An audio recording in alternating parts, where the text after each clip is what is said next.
বড় মনের মানুষ এভাবে ভালোবাসে। আমি যে একটু কথা বলি, আমরা ইনশাল্লাহ ঢাকার দিকে রওনা হব। যে সমস্ত বাচ্চাগুলো আজকে এই প্রতিযোগিতায় টিকে যাবে, তারা এইটাই না, তাদের আবার বিভাগে ময়মনসিংহে, আবার সারা বৃহত্তম ময়মনসিংহের যে কটা জেলা আছে তাদের সাথে এই বাছাই কিন্তু আপনাদের মধ্যে আবার মুখোমুখি হতে হবে। ওখান থেকে বাছাই হওয়ার পর আবার ঢাকায় লালবাগ শাহী মসজিদে 13 আর 14 ডিসেম্বর ওখানে ফাইনাল রাউন্ডে আমাদের যেতে হবে।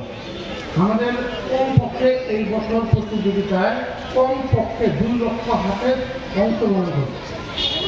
আমরা এটা মনের জোর দিয়ে বলতে পারি যে সারা বিশ্বে এত বড় প্রতিযোগিতা কোথাও হয় না, বাংলাদেশে হয়।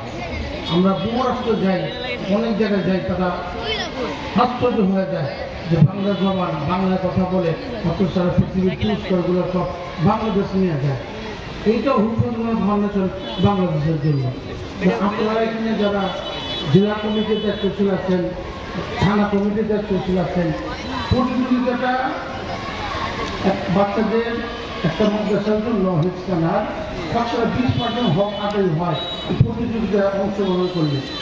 এবং শিক্ষককে অংশগ্রহণ করলে যেহেতু 5 পারা 10 পারা এবং 20 পারা 30 পারা একটা বাচ্চার গ্রুপ আছে, সকল ছাত্র প্রতিযোগিতা শিক্ষককে অংশগ্রহণ করতে পারে। তখন তাদের সকলের পড়ার মান 100 মান হয়ে যায়। তারা মানে কিছু ছাত্র পড়ার মান ভালো হইল, কিছু ছাত্র পড়ার মান আগের মতোই হয়ে যায়।